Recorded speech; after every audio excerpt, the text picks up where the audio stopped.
ये अनु संदीप के साथ पिकनिक पर जा रही है, पर मम्मी से तो बोल रही थी कि दोस्त की बर्थडे पार्टी पर जा रही हूँ। इसका मतलब मम्मी से ये झूठ बोली थी। अगर इसके साथ कुछ गलत हो गया तो हाँ, एक काम करती हूँ, मम्मी को बता देती। नहीं, अगर मैंने मम्मी को बताया तो ये अनु मुझे सुनाएगी। नहीं संदीप, मैं तुम्हारे बिना नहीं जी सकती। तुम मुझे कभी छोड़कर तो नहीं जाओगे ना? अरे नहीं बाबा, तुम तो मेरी जान हो। अगर जान ही चली जाएगी तो मैं कैसे जिंदा रह सकता हूँ भला? संदीप, तुम भी ना। पर अनु, कल को हम शादी करेंगे तो तुम्हारे पेरेंट्स मान जाएंगे क्या हमारी शादी को लेकर? हाँ बिल्कुल संदीप, तुम्हें तो पता ही है मेरे पापा मुझसे बहुत प्यार करते हैं। वो तो मेरी खुशी के लिए कुछ भी करने को तैयार है। ओह, ये तो बहुत अच्छी बात है। फिर तो तुम एक काम करो, घर पर बता दो अपने बारे में सब कुछ, ताकि हमें ऐसे रोज रोज झूठ बोलकर मिलने से छुटकारा मिल जाए। फिर हमेशा तुम्हें सीधा तुम्हारे घर से पिक कर लिया करूंगा। नहीं संदीप, अभी मैं घर पर नहीं बता सकती। क्यों? अब क्या हुआ? तुम तो बोल रही थी ना मेरे पापा मुझे सपोर्ट करते हैं। हाँ करते हैं, पर संदीप एक बार मेरी दीदी की शादी हो जाए उसके बाद सब बता दूंगी। अब तो वैसे भी सभी बहुत परेशान हैं उस काली नागिन की शादी को लेकर।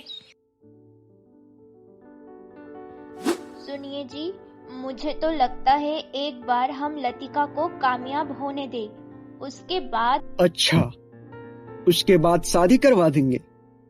तुम्हें कुछ पता भी है? हमारी एक और बेटी भी है।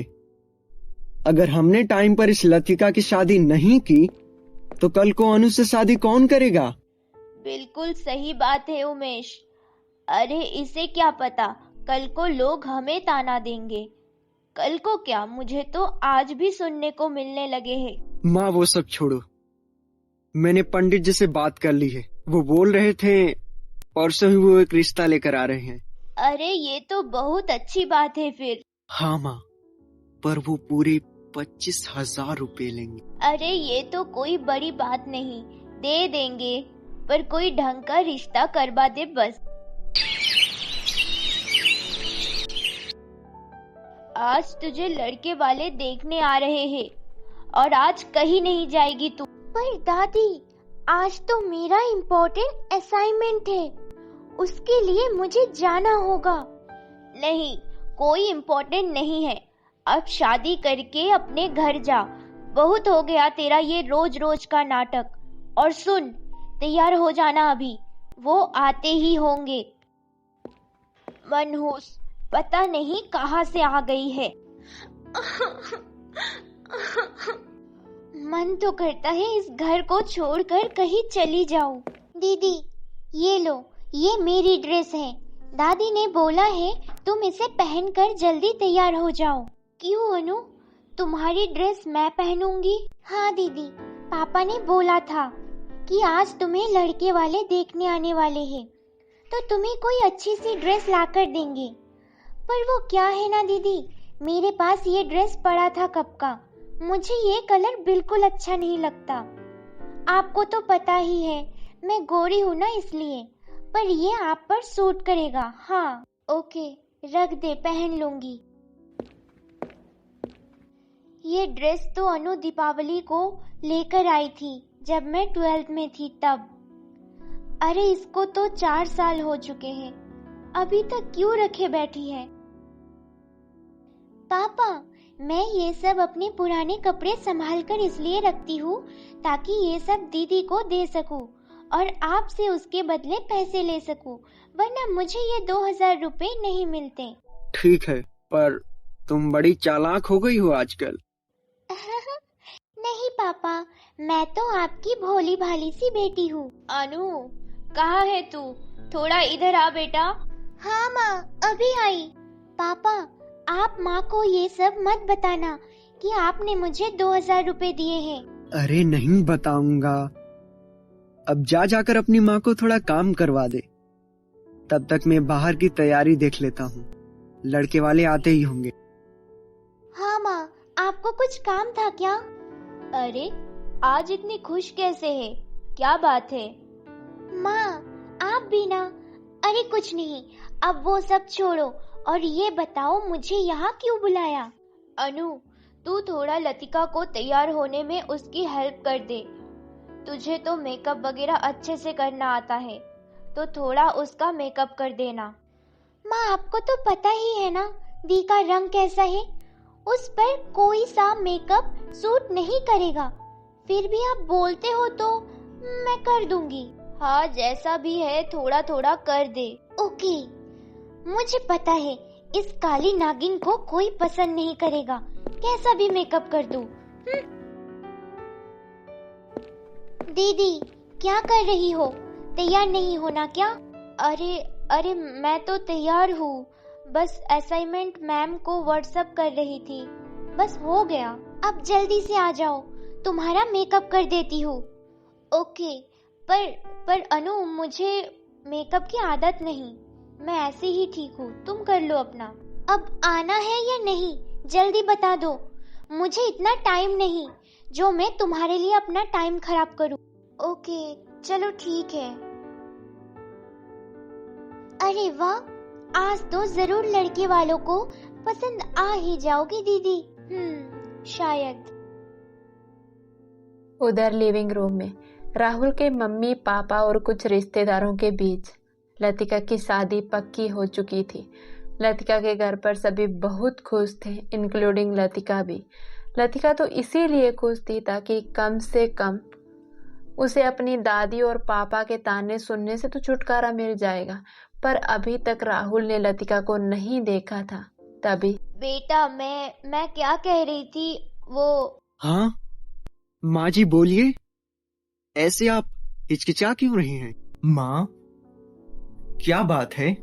आप सीधा सीधा कहिए, जो भी है। बेटा, मैं ये बोल रही थी कि आप लोगों को तो हमारी लतिका पसंद है, पर आप एक बार राहुल को भी ले आते तो ठीक रहता, वो भी देख लेता। फिर कल को कोई ऊंच नीच हो गई तो अच्छा नहीं लगेगा ना।